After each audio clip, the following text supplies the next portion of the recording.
Good evening. I'd like to call this regular school board meeting of the Jamestown Public School Board to order. It is Monday, April 1st, 2024, 5:15 p.m., and we're in the Thompson Community Room at the middle school. I'd like to recognize all those in our audience tonight. Please join me in the Pledge of Allegiance. I pledge allegiance to the flag of the United States of America and to the republic for which it stands, one nation, under God, indivisible, with liberty and justice for all.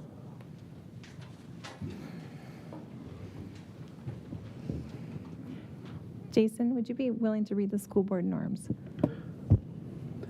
The board developed norms are to share and respect opinions and speak with united voice once a decision has been reached, execute all duties of the school board in compliance with North Dakota Century Code, properly prepare for meetings, and commit to assessing board effectiveness and ensure high-quality governance for all stakeholders. Thank you, Jason. We have nothing under public communications. Are there any conflicts of interest? Are there any conflicts of interest? If not, moving on to the consent agenda. Would the board like anything removed from the consent agenda? Anything removed? If not, is there a motion? Motion by Steve, second by Dan. We have a motion, a second for approval of the consent agenda. Any discussion? Any discussion? If not, assuming roll call vote, all those in favor say aye. Aye. Aye. Opposed, same sign. Motion carried.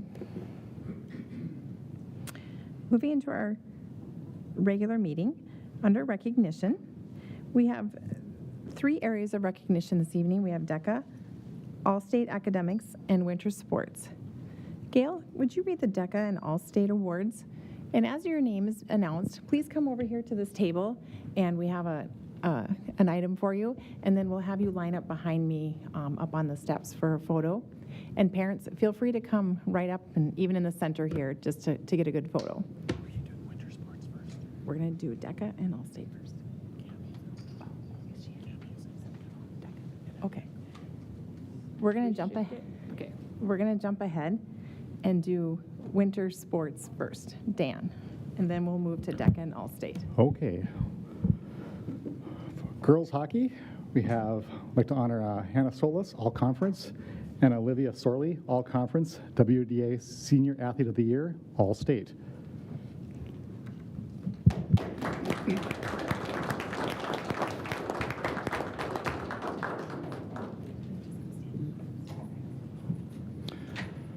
For boys swim and dive, Bodie Hagelin from Valley City, All-Conference, Second Team, All-State. Zach Hansen, All-Conference, Second Team, All-State. And Finn Moser, All-Conference, Second Team, All-State.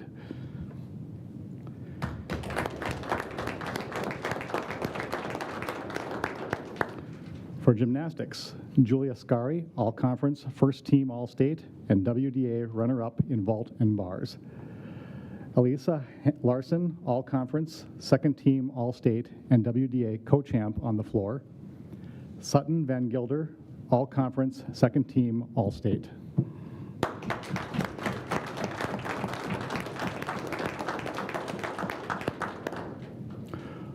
For girls basketball, we have Leah Trumbauer, All-Conference.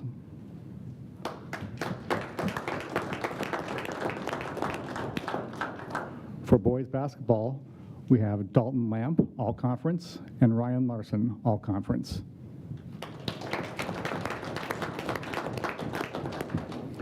For boys wrestling, Grady Anderson, 152-pound West Region and state champion.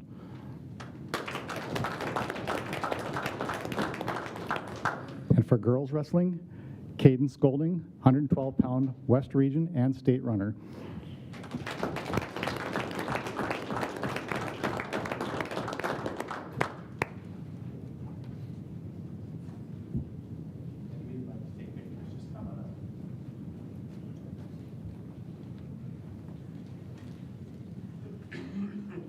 Even get in the middle if you want to.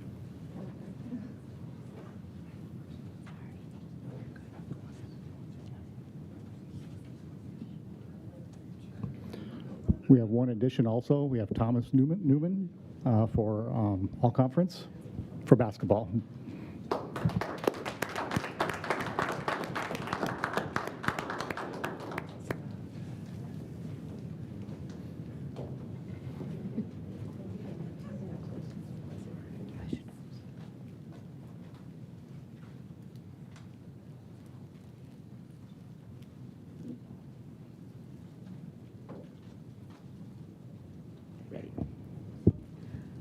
Now we'd like to recognize our DECA.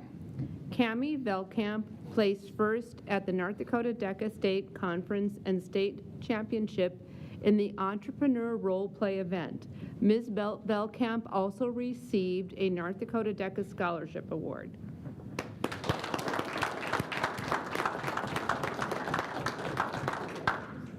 Carson Mugley placed first at the North Dakota DECA State Conference and State Championship in the Principles of Business Management and Administration Role Play event.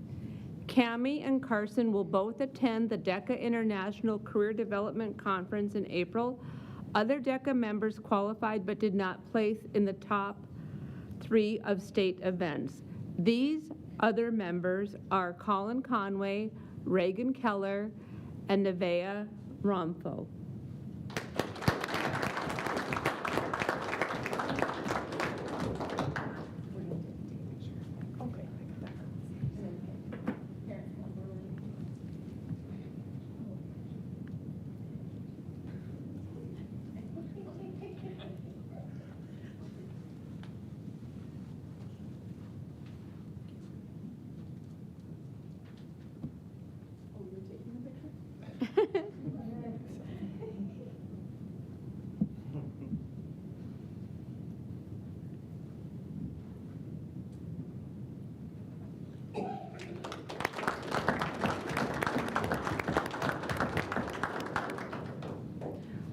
We next would like to recognize our academic All-State recipients.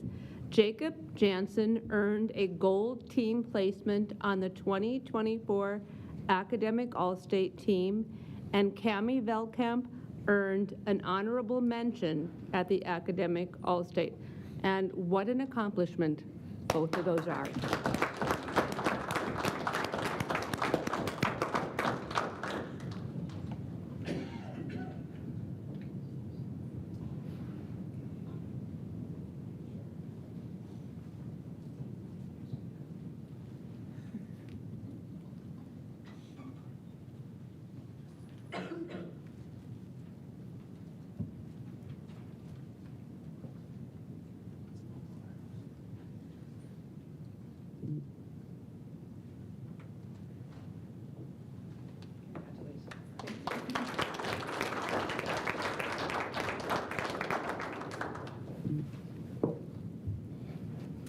Congratulations to all of our students. It's one of my favorite parts about our board meetings is recognizing our students' accomplishments.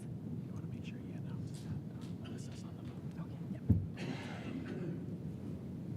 phone. And before moving on our agenda, I want to also let the public know that board member Melissa Gleason is joining us by phone this evening as well. So if you hear her voting, it's through the phone there. Moving on, we have nothing under correspondence.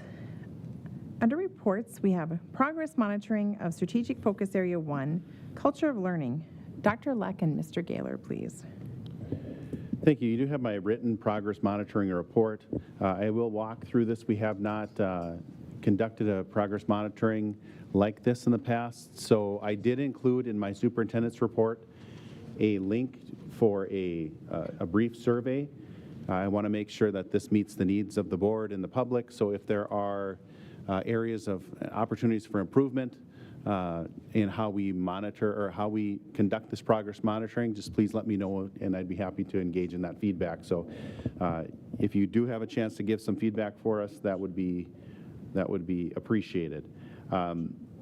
As Dr. Larson said, this is a progress monitoring for our goal 1, or focus 1, which is the culture of learning. As I've included in my report, focus 2, 3, 4, and 5 areas, leadership for learning, engagement of learning, growth and learning, and resource management will take place over the next 4 meetings. So along with this, each of our strategic focus areas will be included in the next over the next couple of weeks during our regular meetings. So I'm going to include a brief review of the goals and also share a little bit of information related to the metrics that we're using to assess those goals. I want to share on the progress and in the what we have found, what has been included in the findings, give a little bit of context to that and a recommendation for where we're at in that particular goal area. And then because we aren't at the end of the year, there are areas in each of these strategic focus areas that are still yet to be completed throughout between now and June. So in terms of the goals and the metrics, I'm just going to read each of the goals just to refamiliarize you with them. Goal 1 in culture of learning is Jamestown Public Schools will annually survey stakeholders and create building level goals to increase stakeholder engagement by 5%. So to meet this goal, the metric that we're using are the Cognia and Climate and Culture surveys. We send those out to just a shade under 3,400 people, stakeholders every year between students, parents, and staff members. And I'll talk about the results of those a little bit more. But we requested participation in November of 2023, and we have been engaging in that analysis of those surveys throughout the course of this year through the District School Improvement Committee. So goal 2, Jamestown Public Schools will annually survey staff to create a building baseline and establish annual improvement goals to retain and recruit high-quality staff. So as the board is pretty familiar, we've talked about Vital Network and that partnership that we've been working through since December of 2023. So that is the metric that we're using, the survey results for the Vital Network survey. Their focus is on the categories of care and support, time management, and voice and decision making. So again, that survey was given in December 20th of 2023. Since that period of time, building levels have been, so building level focus groups have been analyzing that data, creating action plans on how to move forward and target certain areas of improvement. And then we conduct a summative survey in May. So that's the process and the metric for Goal 2. Goal 3, Jamestown Public Schools will annually inventory cultural and family engagement activities to create a baseline and meet or exceed one activity per quarter. So the metric being analyzed is the number of engagement strategies or activities per quarter, and then we're using that as to create a baseline for future goals. These were all self-reported by building administrators, so we inventoried each. We asked each to inventory the activities that are used in their building, and then the activities reported varied in scope, audience, and size. In Goal 4, Jamestown Public Schools will analyze existing wellness strategies for stakeholders and then provide no fewer than 2 improvement strategies annually. So similar to Goal 3, we started with creating that initial building and district level inventory so we could assess what strategies are currently in place. They were also self-reported, and I'll summarize those in the progress monitoring along with the recommendations.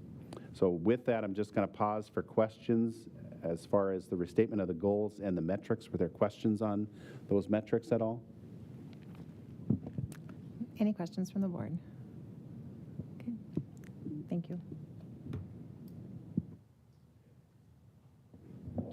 So moving in the progress towards the goal completion, I'm going to touch on Goal 1, and that is the engagement. Those are the engagement strategies. So I said we had about 3,400, just a shade under 3,400 surveys that we send out. You know, what we found was not particularly surprising, that our highest number of respondents were students. They are active, you know, we have them here. And so not surprisingly, with a captive audience, we are able to see the highest level of survey completion, and that was around 60% in 3 through 5. 876 students at the secondary level completed the survey, which is about 69% at the secondary level. So we range between 60% and 69% of our students completing that survey. Our next, again, not surprisingly, our next highest percentage of respondents were our teachers and staff. We had 129 responses, or about 52% of the teaching and non-teaching professionals at that level, or of staff. And we had 9% of parents or 310 people, or 9% of parents completed that survey across the district. So that is what we found in terms of that metric. So we do think that there's a lot of opportunities for improvement to increase participation. We are looking right now as a district school improvement committee, advisories, and central office administration how we can bring greater awareness, share the importance of participating, and the benefits of providing stakeholder feedback. We know over time right now our focus is on getting greater participation, and when we get greater participation, then we'll start to drill into or really get to the nuts and bolts of what are we seeing. So right now, I think there's a real evolution that will happen over time. Right now, we're just trying to improve those metrics of awareness and participation. But we do believe through that evolution, as we get more, as we get more participation, that evolution is really going to give us great feedback on very specific components of improvement that we can target.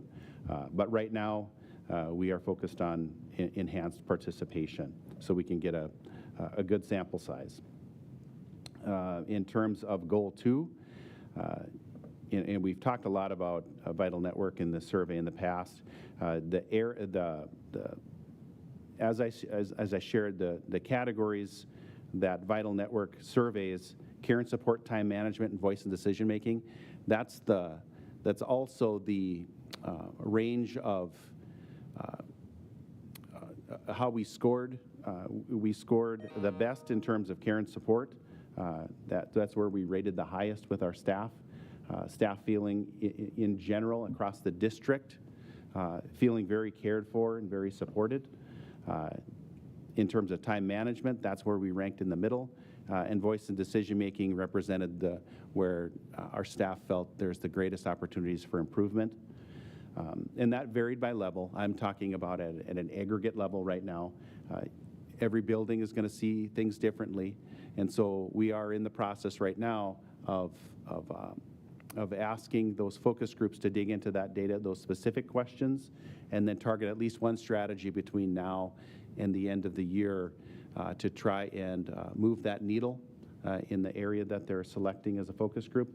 What is the biggest need in Washington is not going to be the biggest need at the middle school. They're all different, and they have different needs.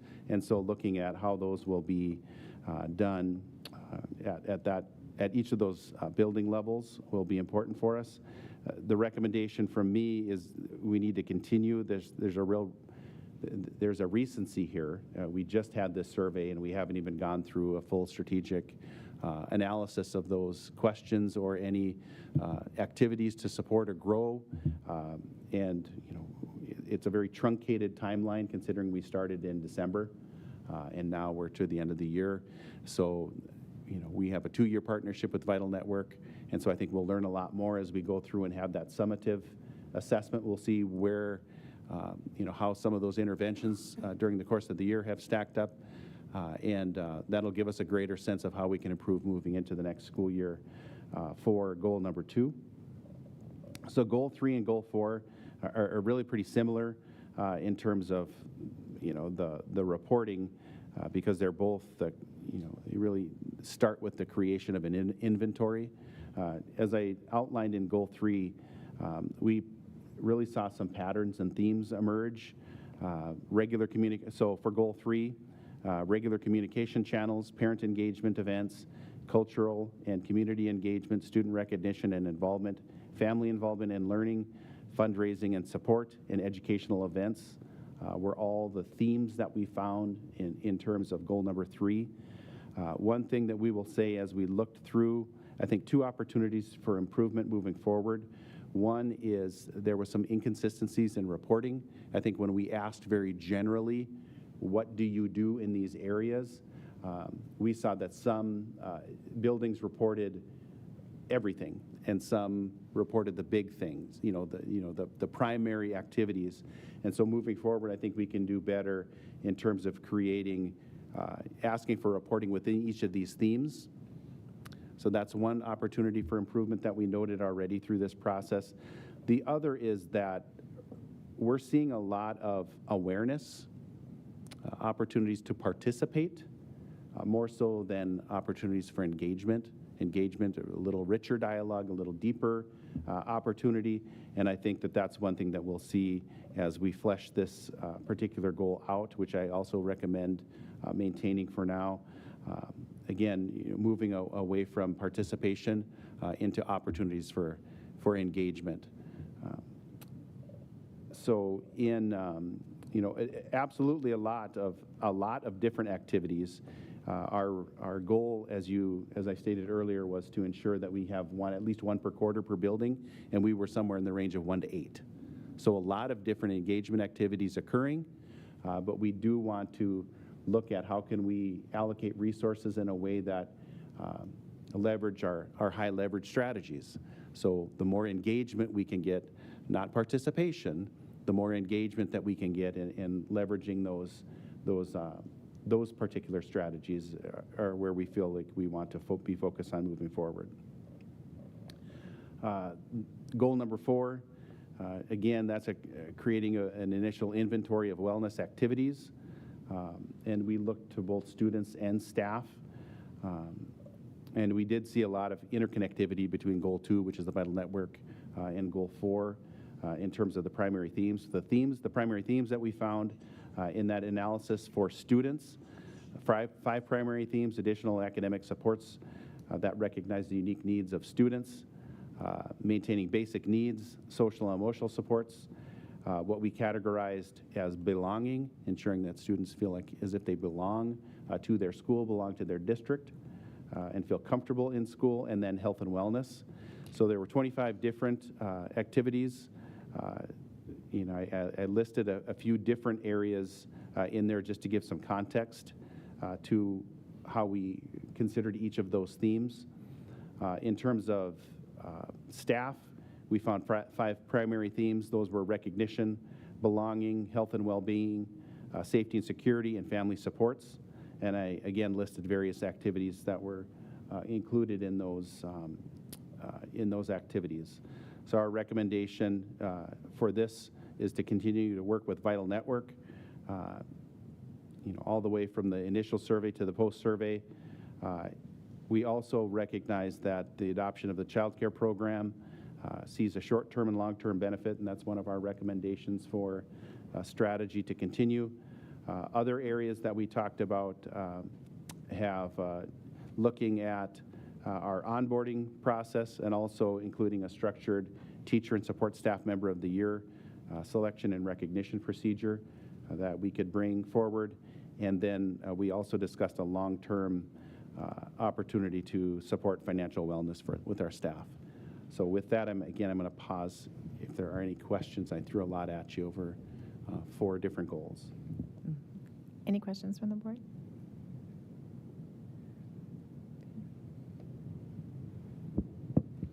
Okay. Aaron. I just like, in general, it's just good feedback to see the activities that are going on and with the surveys and getting that feedback and basically building that baseline to move forward. So I think this is just good information. Good. Any other questions or comments from the board? And then I did target steps that, I listed targeted steps for the remainder of the year. I won't read through them, but there are different opportunities in each of the 4 goals that have not yet been completed, that will be completed by June with the annual revision that will come forward. So you see a little bit of additional information. And maybe just in closing with this, right now we're getting a lot of surface information, but this is important for us now as we build to the future. As we get this baseline information, we are going to start going to be able to dig a little bit more deeply and to target specific areas for improvement as opposed to looking at everything. So I think there's been some good information, as Mr. Roberts had said, and I think that's important to recognize too. So with that, I would stand for any other questions or comments. Any questions? Okay.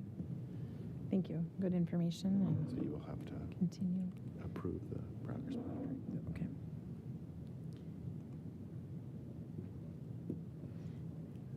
Any Any other questions from the board? And then we'll have to do an approval of this, and so there'll be some time. Is there a motion from the board? Motion by Jamie, second by Gail. We have a motion and a second for approval of the progress monitoring of the strategic focus area 1, culture of learning. Any more discussion?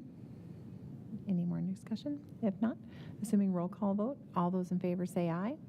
Aye. Opposed, same sign. Motion approved. Dr. Leck. And just as a reminder, if you do have feedback on how we can present this in a different way, if you'd like a different type of presentation other than a memo, in an oral report, if you'd like it, some kind of presentation form or whatever, just if you feel like you need different information or different, to go more deeply, less deep in certain areas, just let me know in that feedback form. Thank you. And I think, too, as we gather additional data, I think we'll have more, different opportunities for different ways to view it as well. So, moving on in our agenda, we have board education, educational competency, purchasing real property. Christy. Thank you. Just going to give a overall bird's eye view here of purchasing real property. Just going to go over the legal regulations and requirements, definition of real property, the school board powers, and steps to acquire real property. So school districts must comply with relevant sections of the North Dakota Century Code, and Chapter 15.1 is the one that deals most with elementary and secondary education. It outlines requirements and limitations associated with acquiring real property. The definition of real property is not actually listed in Chapter 15, so if you go to Chapter 47, basically just says land, anything that is affixed to the land or a part of the land is considered real property.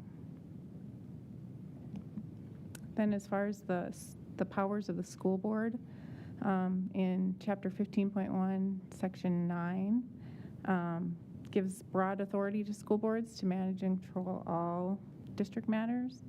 Some of the things that a school board can do, and there's a list of many others, but as it relates to real property, they can acquire real property and construct school buildings and other facilities, relocate or discontinue schools and liquidate the assets, purchase, sell, exchange, and improve real property, lease real property, and there are some exceptions there with career and tech centers and some telecommunications where it can be up to 20 years instead of 1 year.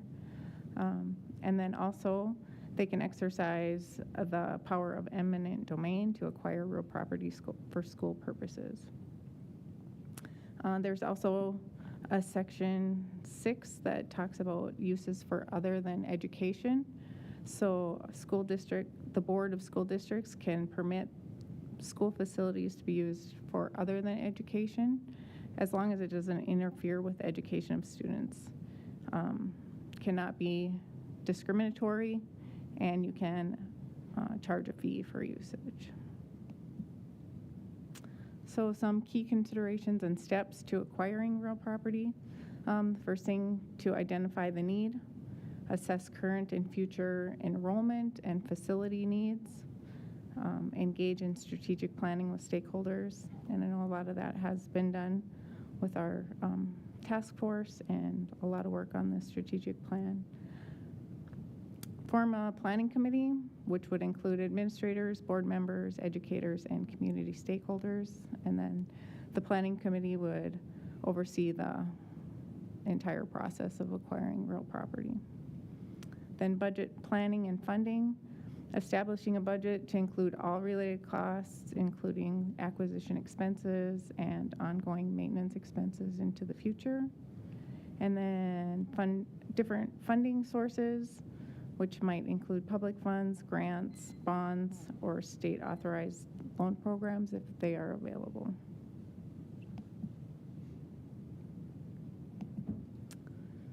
Step 4, site selection and evaluation. This would include looking at location, size, accessibility, whatever criteria that is deemed necessary to find the best location. Identify, preliminarily evaluate potential properties. And then the due diligence, which would involve a legal team, probably steps 5 and 6, conducting environmental assessments, property inspections, verifying zoning, and doing property appraisal. And then there would be the community engagement for transparency purposes, holding public meetings for feedback, addressing concerns, building support. Then the school board would have to approve of the purchase and then ensure all the legal requirements would be approved with the legal review. Then it would be the negotiation and purchase agreement, submitting a formal offer and negotiating the terms, preparing and reviewing the closing documents, and transfer of ownership. And then the last step would be announcing the acquisition and planning for the future. Then there would be another whole set of rules and regulations regarding construction and contracts. There's lots of rules for bidding and purchasing that I could cover. I think I'm on schedule at the end of June to go over some of those things. So that's just kind of a overview of the steps that would need to be taken and the board's powers to do that for acquiring real property for the school district. Any questions for me? Any questions from the board for Chrissy? Dan? So for clarification, so there's a planning committee, but as far as like the activities of actually negotiating and the closing, is that the planning committee or is that deferred to a board committee? I assume that would be the board. Yeah, it would be the board, or you would provide negotiating authority to one of us to make those decisions within parameters to negotiate.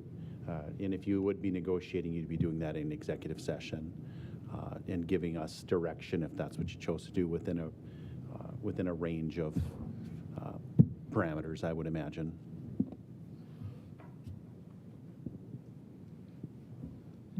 Any other questions? No. Aaron? Just as far as the improvement of the real property, is there limits on that or thresholds that are associated with that at all? So, for example, if you're going to increase the value of a building, does it have to reach a certain threshold before you actually have to do something outside of like a facilities committee and board approval for an upgrade? If we wanted to add on to a building, is that different than replacing a boiler and improving infrastructure within the building? There are thresholds as far as the bidding and construction.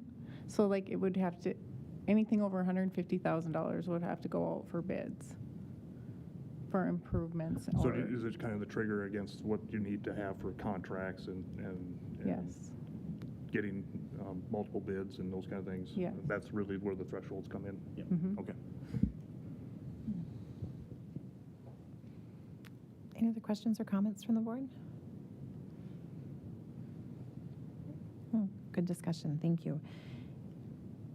Moving on to our superintendent's report. Dr. Leck, are you ready for your report? I am. You have my written report. It includes the personnel that are being recommended for hire later on in your board agenda. We have talked about the progress monitoring, and again, just a plug to provide a little bit of feedback. So when I do this on April 15th for our goal number 2, that process can be improved from a reporting standpoint. The link is included there. It's a few question survey. I talked about Vital Network earlier. One thing I didn't discuss is we have used those at the building level. I've been working with Nate and Aaron at Vital to also look at how we can get some more specific feedback. We've done building level.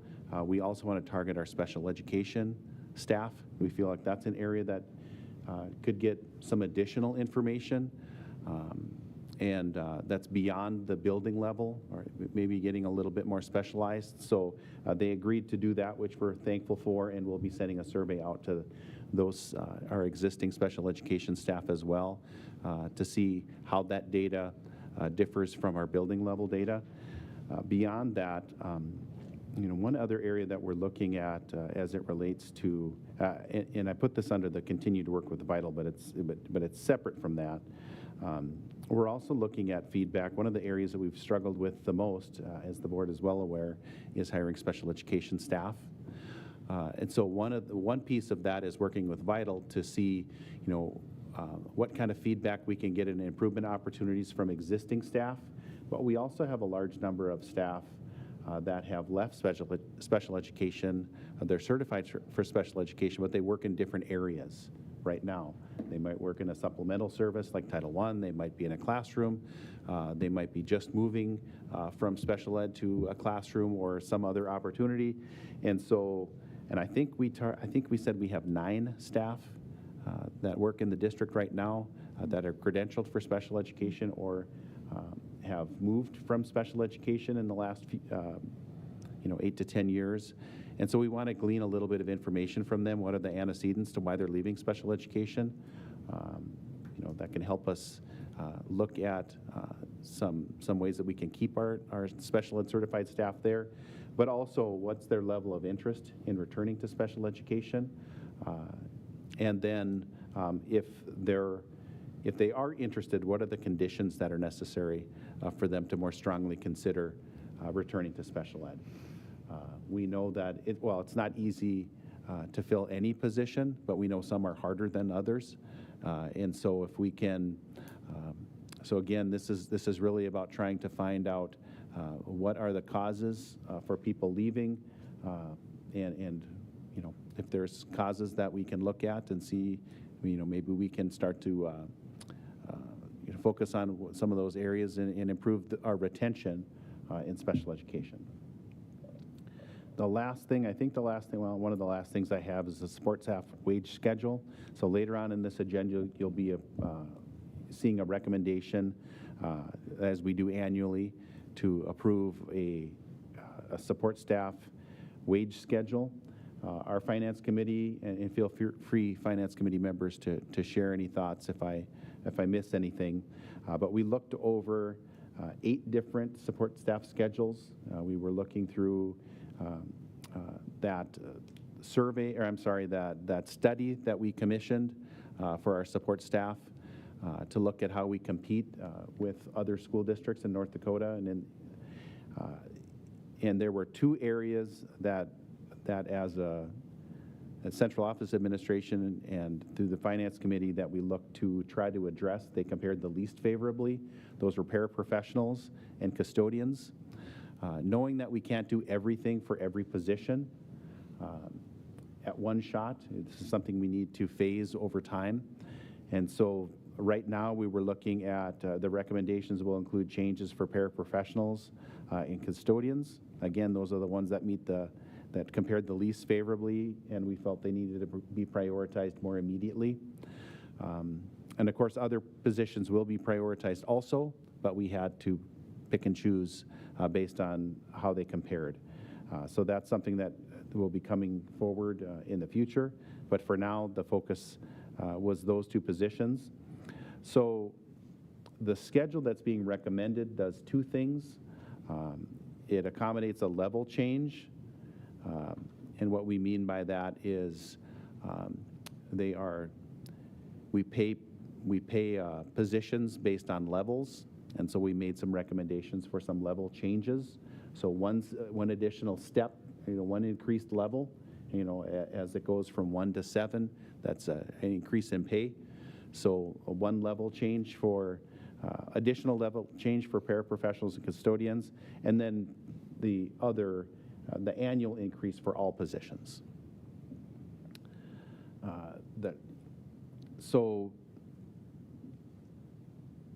One of the other changes that we did, we have a handful of positions. We added a few additional levels along with compression of years, so we were going on a 10-year span. This compresses to a 7-year span. So what that means is the staff members in each of those levels are able to reach that maximum salary faster. And so rather than doing it over a span of 10 years, you do it over a span of 7 years. So what this recommended schedule does then is increase the salary or the wage increases between 4.2% and 10.4%. That includes the level changes and the steps, the annual increase, and that makes hourly wage increases between 70 cents an hour and $1.97 an hour. And again, that's inclusive of the step increases as well as the position adjustments. So those that are at that maximum salary, so those that are at that 7 years or beyond that 7 years, the recommendation is a $1 increase for anybody that is off the schedule, so they have reached that maximum schedule already. The last thing I have before I pause for questions, Alyssa Hertz is a senior at Jamestown High School.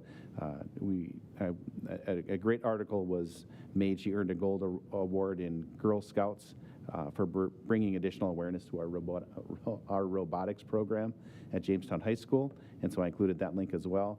She was able to bring awareness to 16 students, and that included introduction of Lego materials as well as the robot that was used in competition last year. So any awareness we can bring to great activities that provide additional opportunities for kids is certainly something we want to advocate for. So we thank Alyssa for her work there. So with that, I'd stand for questions. Any questions with superintendent's report? Any questions? Jason? Ask it this way.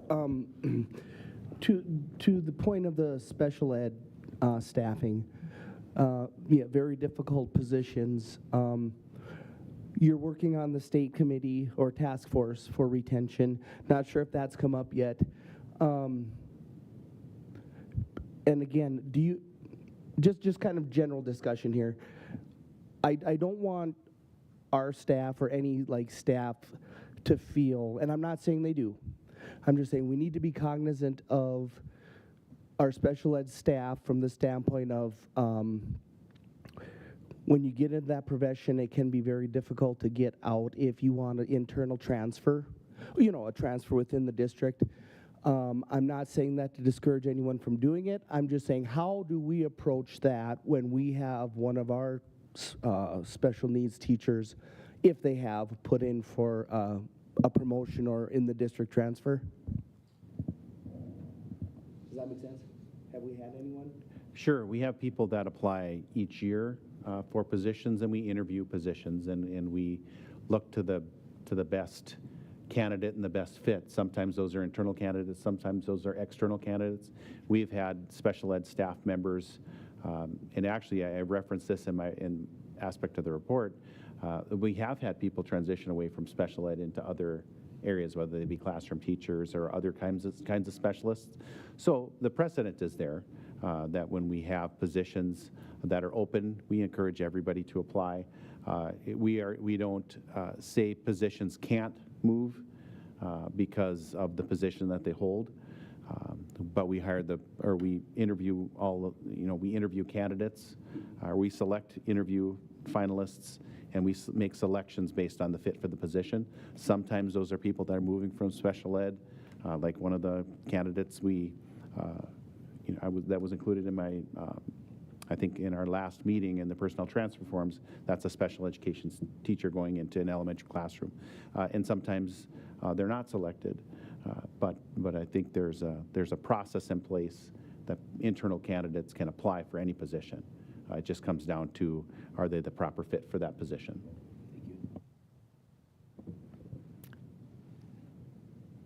Gail? Just for information, I know you sit on that committee. What are the numbers looking like right now at our state universities of people going into special education and into education. Has there been any improvement? I know they weren't looking good in the past. Do we have any current data? None that I can share with you off the top of my head. I will say that there are far fewer individuals going into education, which is part of the problem that we see. You know, we do need to increase the numbers. We do know that in the first 10 years is where we see the most migration out of the profession.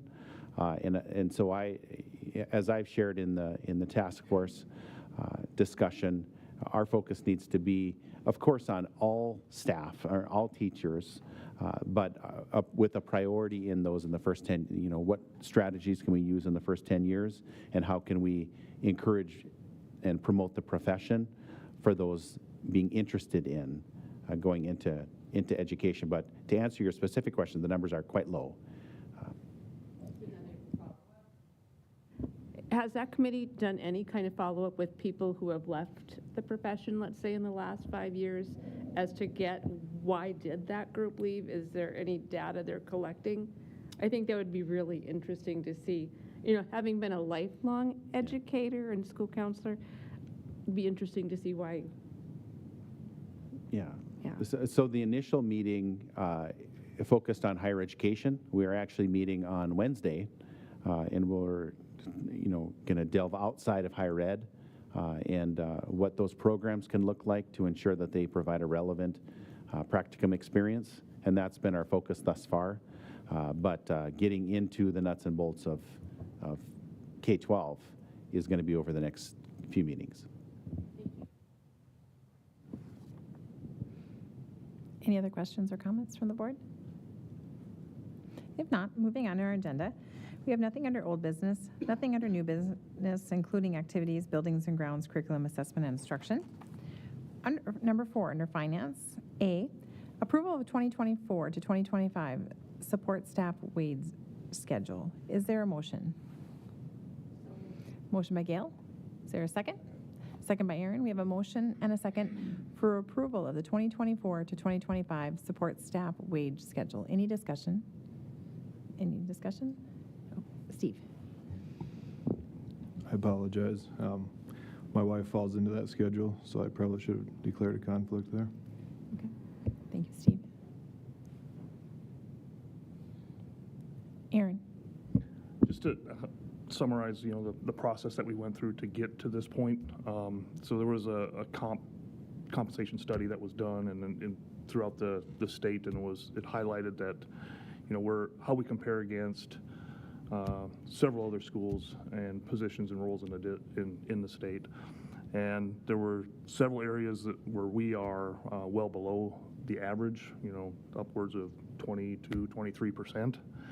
And so that kind of highlighted to us that there's an issue that we need to go fix, and we need to make an adjustment in order to, you know, pay people what they're worth and be competitive in the market in the same breath, but making sure that we're recognizing, you know, the burden on the taxpayer and the responsibility for the community. So, you know, just stepping through, that's why we came up with a prioritized approach, and we're not trying to solve a broad problem in, you know, one single step. And so it's a prioritized approach that highlights the most urgent needs of the district while being responsible with the taxpayer funds. So just summarizing that we did go through quite a process, and there was a lot of work done by the central office to look at several different scenarios and options and to narrow it down to this solution here. Thank you, Aaron. Any other discussion or questions? So we have a motion and a second for approval of the 2024 to 2025 support staff wage schedule. Assuming roll call vote, all those in favor say aye.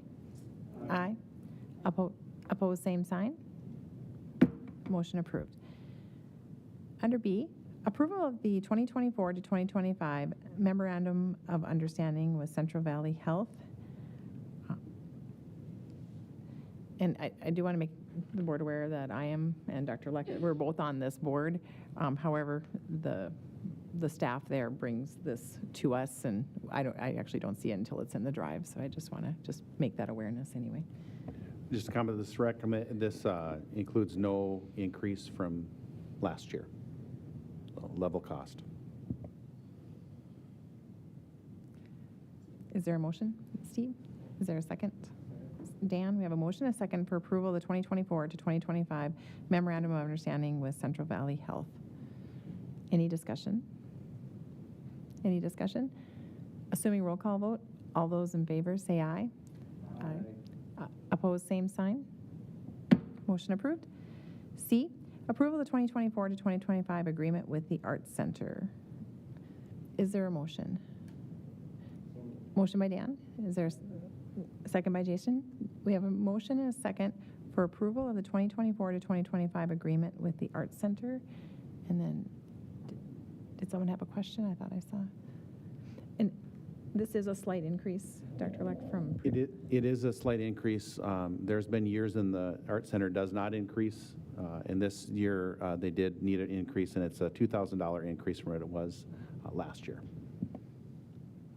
But again, there are years in which they have not included an annual increase. Any discussion? So we have a motion and a second for approval of the 2024 to 2025 agreement with the Arts Center.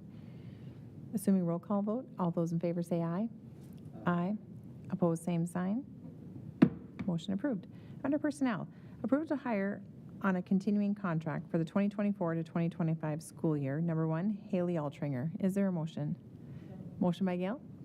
Second by Aaron. We have a motion, a second for approval to hire on a continuing contract for the 2024 to 2025 school year, Haley Altringer. Any discussion? Any discussion? If not, assuming roll call vote, all those in favor say aye. Aye. Opposed, same sign. Motion approved. Thank you, Haley. B, approval to hire for the 2024 to 2025 school year upon a successful background check and receipt of licensure. Number one, Matthew Woods. Number two, Medora Labor. Number three, Caitlin Coast. Is there a motion? Motion by Gail, second by Dan. We have a motion, a second for approval to hire for the 2024 to 2025 school year upon a successful background check and receipt of licensure for 1 through 3. Any discussion? Any discussion? If not, assuming roll call vote, all those in favor say aye. Aye. Opposed, same sign. Motion approved, and welcome to our district. 6, policy and procedures. A and number 1, we have approval to recommend the policy revisions for policy ACEA, and the amended policy is in your drive. Is there a motion? Motion by Aaron, second by Gail. We have a motion, a second for approval of the recommended policy revisions for policy ACEA, and the amended policy is in the drive. Any discussion? Jason. Middle of page 3, one of the revision, or in yellow revisions, crossed out was administration will investigate, and new language is district should investigate. Should be will, or is that intentionally should, or have we changed our process? The process isn't changed. This is just the recommendations from North Dakota School Boards Association to ensure it complies with North Dakota Century Code. So procedurally, nothing changes. It's simply the recommended policy revision. Okay. So we have a motion, a second for approval to approval of the recommended policy revisions for policy ACAA. Any other discussion? If not, assuming roll call vote, all those in favor say aye. Aye. Opposed, same sign. Motion approved. Number 7, tuition. A, approval of the 2023 to 2024 school year tuition agreements for number 1, second grade student to attend Valley City Public School. Number 2, ninth grade student to attend Montpelier Public School. Is there a motion? Motion by Dan. Is there a second? Second by Aaron. We have a motion, a second for approval of the 2023 to 2024 school year tuition agreement for number 1 and 2. Any discussion? Any discussion? If not, assuming roll call vote, all those in favor say aye. Aye. Opposed, same sign. Motion approved. Number 8, other. A, school board election information. Christy, would you want to walk through that information just in case, and where people can call if they have questions? Yeah. So just a reminder, we have 1 week left for applications. The following board members' terms expire in June of 2024. Diane Hansen, City 2, Gail Nelson, City 4, and Jamie Bear, City 1, and Aaron Roberts, Rural 1. So the election will be held on June 11th, where we will elect 1 representative from the rural Jamestown Public School District and 3 from the City of Jamestown. April 8th, again, is the deadline for candidates to file intent and a statement of interest, and it needs to be in my office by 4 p.m. on Monday, April 8th. And then on the 10th, we'll do a drawing for placement of names on the ballot, and that will be at 4:15 in the central office conference room, and anyone is welcome to attend. Application packets will include instructions and forms available at central office or on the website under the board section. Or you can call my office or email me, 252-1950. Thank you, Christy. I appreciate that, and if anyone does, anyone in the public has questions or wants more information, feel free to contact the central office, and Christy would be happy to explain the process again and answer any questions you may have. So, thank you. Items for future agenda. Does the board have any items for future agenda? Jamie. It's not really future agenda, but I wanted to mention this tonight. We had several students in our high school that were part of a club called the Pioneers, the volleyball club. They made history by playing in the first game in North Dakota, which is amazing, and I'm hoping that kind of jump starts that boys volleyball in the schools. So, Yes, very good. Thank you. Thank you.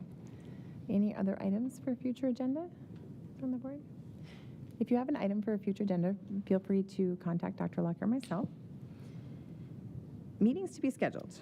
There are a few. We have a District Improvement Committee meeting on Thursday, April 4th, 2024 at 3:30 p.m. in the Thompson Community Room in the middle school. Health Insurance Committee meeting on Monday, April 8th, 2024 at 3:45 p.m. in the District Office Conference Room. District Tech Committee meeting on Thursday, April 11th, 2024 at 3:30 p.m. by Teams. And regular school board meeting on Monday, April 15th, 2024 at 5:15 p.m. in the Thompson Community Room in the middle school. Your monthly superintendent evaluation is Section 1, Goal and Vision Setting, and Section 4, Curriculum and Student Support Services. There being no further business before the board, this meeting is adjourned. Thank you, everyone.